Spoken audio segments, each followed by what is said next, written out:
Assalamualaikum warahmatullahi wabarakatuh. Bertemu lagi dalam mata kuliah Praktikum Pengendalian Kualitas, itu di pertemuan kedua materinya tentang check sheet atau lembar pemeriksaan. Kali ini kita akan membahas tentang model-model check sheet. Kita lihat yang pertama, adapun beberapa model dari check sheet, ada process distribution check sheet, kemudian ada defective item check sheet, defect location check sheet, atau location plot, atau concentration diagram, kemudian defective cost check sheet, dan yang kelima adalah check-up confirmation check sheet atau checklist. Ini beberapa model dari check sheet. Proses distribution check sheet ini atau disebut juga dengan pemeriksaan distribusi proses produksi. Ini yang pertama. Kemudian yang kedua yaitu defective item check sheet atau disebut juga dengan pemeriksaan item cacat. Yang ketiga, defect location check sheet atau pemeriksaan lokasi cacat. Yang keempat, defect cost check sheet atau pemeriksaan penyebab cacat. Dan yang kelima adalah check-up confirmation check sheet atau pemeriksaan konfirmasi pemeriksaan. Dan yang pertama yaitu tentang proses distribution check sheet atau pemeriksaan distribusi proses produksi. Ini yang pertama. Check sheet ini mengukur frekuensi satu item di berbagai pengukuran. Secara visual menunjukkan distribusi yang diinterpretasikan sebagai histogram-histogram. Gambar berikut ini akan menunjukkan contoh dari proses distribution check sheet. Nah, ini gambarnya. Ini adalah gambar pemeriksaan ketebalan item dengan proses distribution check sheet. Ini adalah frekuensi. Kemudian ini adalah thickness atau ketebalannya dalam satuan milimeter. Kemudian ada LSL dan USL. LSL adalah lower specification limit atau batas spesifikasi bawah. Kemudian USL adalah upper specification limit atau batas spesifikasi atas. Nah, dapat dilihat di sini center line-nya atau garis tengahnya itu di 2,2 mm, sedangkan di LSL-nya di 1,7 mm dan USL-nya batas spesifikasi atasnya adalah 2,7 mm. Jika melewati dari 2,7 berarti sudah di luar batas spesifikasi. Ini ada beberapa item yang ukuran ketebalan atau thickness-nya melewati 2,7 atau di bawah standar, di bawah LSL atau batas spesifikasi bawah yaitu 1,7, di bawah 1,7 berarti sudah di luar standar. Ini juga ada beberapa item. Ini berarti termasuk ada produk cacat yang di bawah dan yang di atas. Yang di dalam antara LSL dan USL ini adalah produk-produk yang masuk standar. Oke, kita lanjut ke berikutnya, yaitu defective item check sheet atau disebut juga dengan pemeriksaan item cacat. Nah, untuk yang ke nomor 2 ini sudah kita bahas di pertemuan sebelumnya, itu tapi tidak apa-apa, kita ulangi sedikit, di mana defective item check sheet ini atau check sheet ini menghitung dan mengklasifikasikan cacat menurut jenisnya. Seperti terlihat pada gambar berikutnya, hasil check sheet ini dapat dijadikan analisis Pareto, di mana data kemudian akan diurutkan dari yang terbesar ke yang terendah. Kemudian asumsi analisis Pareto ini adalah mengidentifikasi 20% penyebab masalah vital atau ranking tertinggi untuk mewujudkan 80% improvement secara keseluruhan. Kita lihat gambarnya. Nah, ini ada type of defect atau jenis-jenis cacat, kemudian count, kita hitung di sini, kemudian score ada jumlah dari produk cacat. Adapun tipe-tipe atau jenis cacat di sini, yang pertama adalah dirty atau kotor, broken stitching atau jahitannya rusak, kemudian inconsistent margin, marginnya tidak konsisten atau bidangnya tidak sesuai. Ini inconsistent margin. Kemudian ada wrinkle atau berkerut, kemudian long thread atau benangnya panjang, kelebihan benang, kemudian padding shape, atau disebut juga dengan ada berbentuk bantalan. Kemudian off center adalah di luar pusat, stick per inch adalah jahitan per inci, kemudian others itu yang lain-lain. Ini adalah bentuk jenis cacat pada produk sepatu. Nah, kemudian di sini kita hitung, setelah dihitung kemudian dijumlahkan. Jadi dari produk sepatu ini terdapat 181 item produk cacat. Kita lanjut ke yang berikutnya, yaitu yang nomor 3, defect location check sheet atau location plot atau concentration diagram. Defect location check sheet ini atau disebut juga dengan pemeriksaan lokasi cacat. Nah, check sheet ini menggunakan gambar item untuk ditandai posisi cacatnya. Jadi dibuatkan gambar produknya sehingga dapat diketahui di mana cacat terbanyak terjadi dalam proses.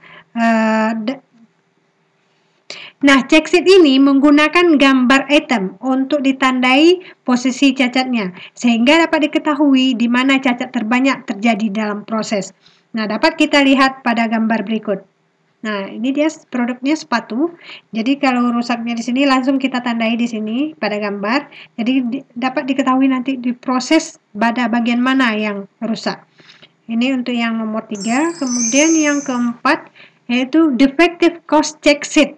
Defective cost check sheet ini atau disebut juga dengan pemeriksaan penyebab cacat. Check sheet ini bertujuan untuk mengkorelasikan sebab dan akibat dengan memasukkan faktor-faktor penyebab yang mungkin, seperti waktu, operator, mesin, dan lokasi. Ini untuk defective cost check sheet. Dapat kita lihat formnya. Ada operator, kita buat operator, time-nya, workstation 1 dan workstation 2, dan seterusnya. Operatornya misalnya ada Bambang, Budi, Ega, dan Bowo. Waktunya dari jam 7 sampai jam 12, di workstation 1 tidak terjadi apa-apa, tidak ada produk cacat. Kemudian di workstation 2 itu ada 1. Ini dari jam 7 sampai jam 12. Nah, masih operatornya Bambang, tapi dari jam 1 setelah istirahat, jam 1 sampai jam 4 di workstation 1 ada 1 item.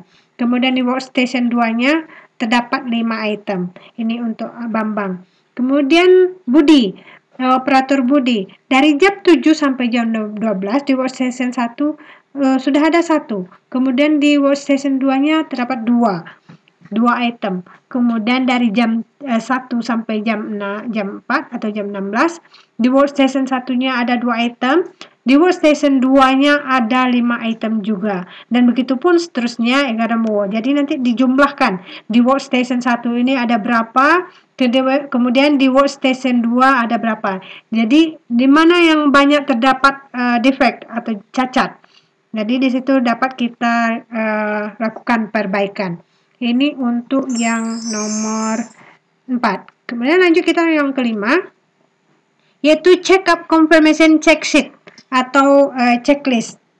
Nah, check sheet ini berisi daftar tindakan atau hasil tindakan yang akan dicentang ketika telah selesai dilakukan pada proses tersebut. Setelah selesai dicentang seluruhnya, check sheet ini menjadi semacam sertifikat penyelesaian. Ini untuk yang nomor 5. Dapat kita lihat contohnya. Misalnya kolomnya ada nomor, item, direction, kemudian di checklist jika ada dan dikosongkan jika tidak ada. Kemudian ada kolom location atau comment untuk memberikan keterangan pada kolom terakhir. Kita lihat yang pertama, di nomor 23, itemnya flexible cord and cable free of splices, break wearing or deteriorate insulation. Maksudnya adalah kabel sudah fleksibel dan kabel bebas dari sambungan. Kabelnya kusut atau insulasi yang rusak. Ini yang pertama. Directionnya, no bare wear, including if it is no longer used or wire hanging. Artinya adalah tidak ada kabel yang terkelupas, termasuk jika sudah tidak digunakan lagi atau kawat yang sudah tua atau berkarat.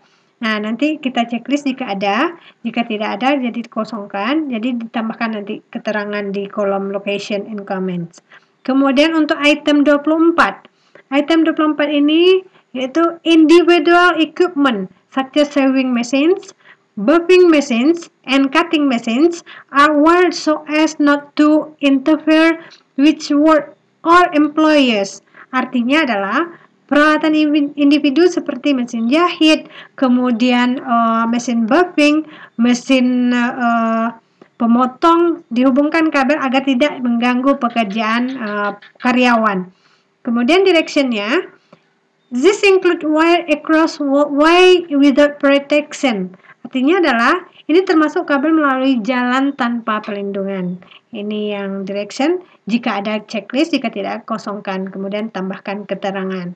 Dan item yang berikutnya, item yang nomor 25, yaitu disconnecting switches and circuit breakers atau electrical panel are labeled to indicate their use or equipment served. Maksudnya